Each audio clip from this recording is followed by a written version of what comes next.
500,000 single parents now get help via a grant, and we're going to tell you all about it. Stay tuned.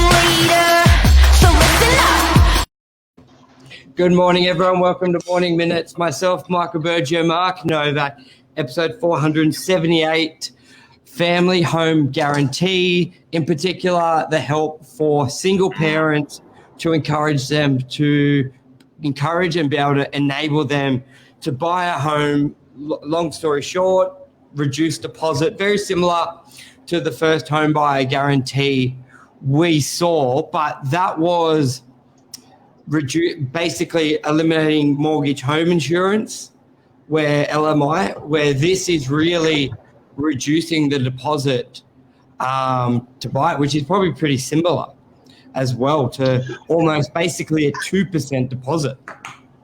And you know what? It's really hard. Like single parents, their incomes, basically their house or accommodation costs doubles. So they're now, instead of having the one home for mum and dad, they've got the two homes for mum and dad. So there's a lot of pressure on the household.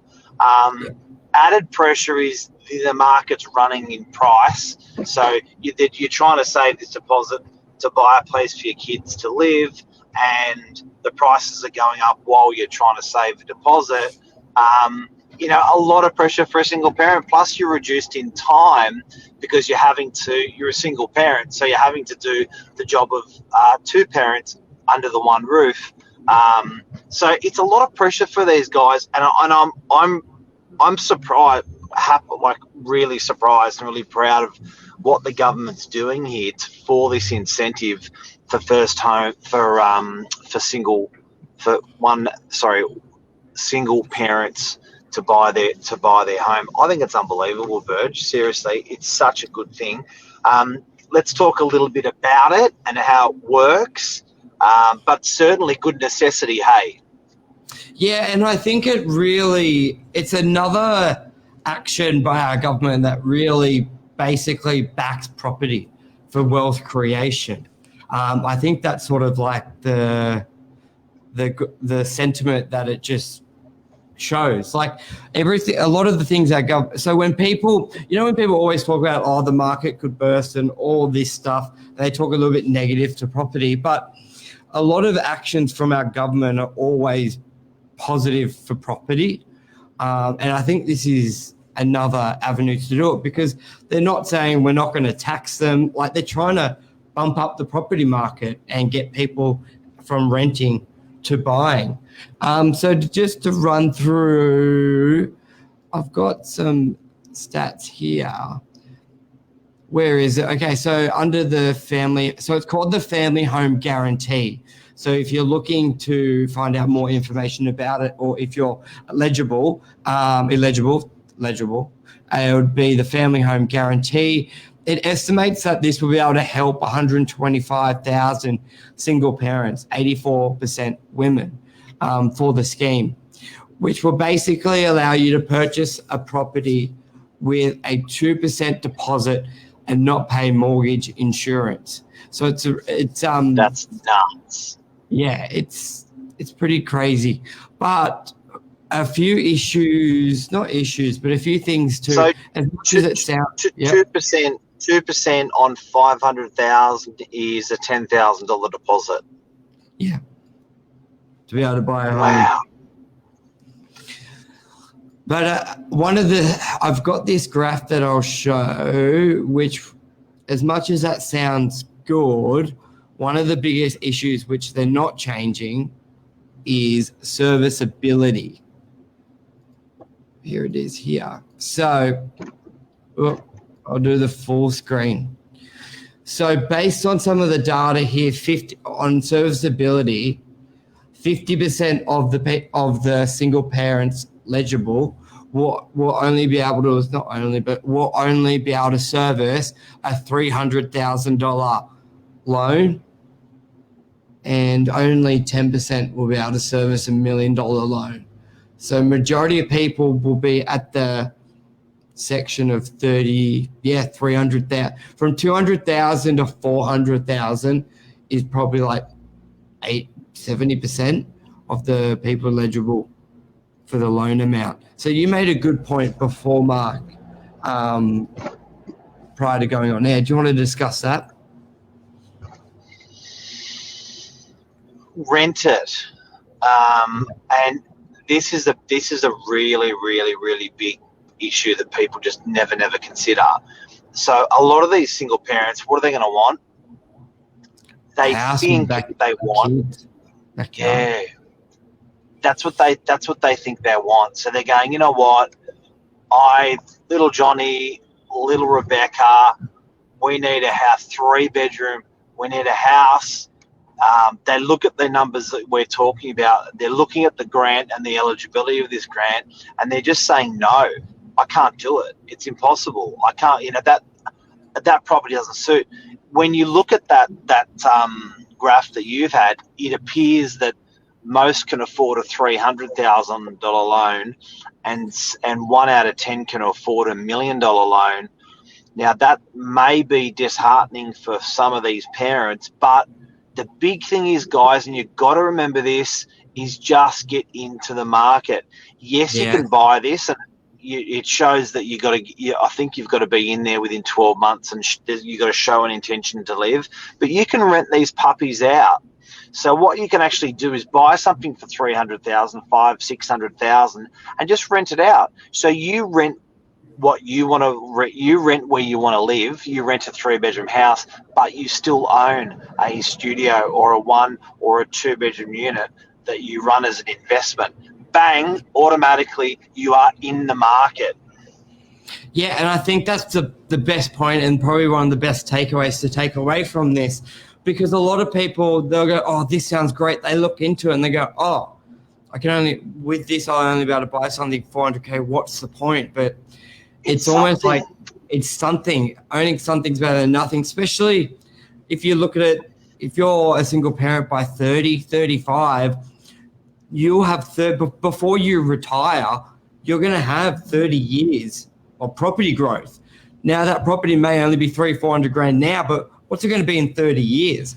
And also with such low interest rates, it's probably going to be neutrally geared, because that would probably be one of the negatives. They'll look at it going, well, I can't afford the mortgage. But even with getting a loan for nearly 100%, more than likely at an interest rate of 2% or 2.5%, 3%, the rent will cover it. If not, what we do find, Mark, a lot of the areas outside the CBD actually have a higher rental return. So you may actually be positive. Yeah. You know what I mean? Like, yes, you look in Sydney, it's generally negative or neutral, but outside of the core, it's generally positive. So I think that's a big point takeaway there. But it's what's the framework around that though? So they're giving, won't the government want their money back if you're buying it to live in and then you end up renting it out? Can you legally actually do that? Well, we'll have to have a look into it. But if it's anything like the first home buyer grant, it's not the government loaning you the money. They're just making the banks fund it. They're sort of like guaranteeing it. So it's not like I don't think they'll know basically and how they're going to monitor it. So I guess it's probably, I'm imagining it's going to be mirrored similarly to the first home buyer grant. Just so if you don't know, guys, the first home buyer grant is for you to buy a home to live in. But as long as you're in there for 3 to 6 months, within the first 12 months. So you can actually leave it rented for the first 6 or 9 months, 11 months, then move in, show an intention that you had to go to live in it, and then move back out, rent it out.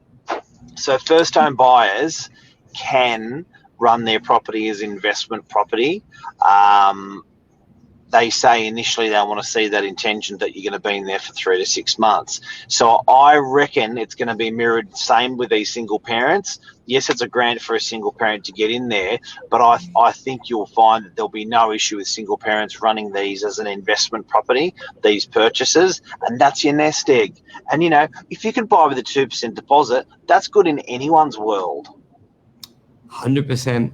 And it is limited at the moment to 10,000 spaces. So out of 500,000 single parents based on 2018 census, 125,000 would be able to apply, but really only 1 in 12. But like the first homeowner, they probably, if there's a good uptick, they'll probably extend it or they may tweak it. So I think it's probably pretty good to look into at the moment. I think that's key. So, guys, if you just missed that part, there's only 10,000 seats. Only 10,000 people can get this grant as single parents. Take it up, lap it up. It is there. Jump on it. Don't wait around. The first step for you to do as a single parent is start talking to your broker about how you look in writing on paper. Start massaging your paperwork and then start seeing if you can fit into this eligibility box. Yeah. But like I said before, the big positive I take from it is just a lot of the stuff coming from our government is pro-property, pro-wealth creation, which I think's a good sign. So Luke reckons it's going to push property prices up further. It's only 10,000 spaces. A lot of it will be around that 300, 400K property mark. So I don't think it will be enough to really give it much of a nudge. Because how many transactions? Keep in mind, this is Australia-wide. So it's not just New South Wales. 2,000 per state, yeah. It's going to be so spread that I think it's going to be fine. And but when you look at it in what Luke's saying, if you look at this on top of the first homeowner, on top of the construction, there's a lot of incentives when maybe individually they're not pushing it up, but collectively it's all giving the market a bit of a boost. Low interest, all that. Yeah. So it's a good time, single parents, good time for you. Enjoy. If you want to know more, there's some information that we've supplied in the comments there for you, perhaps a link as well. And it's great news, and it's just for people that are under the pump a little bit with 1 or 2 kids, going down to 1 income, going down to 2, going up to 2 households. Costs more to maintain that.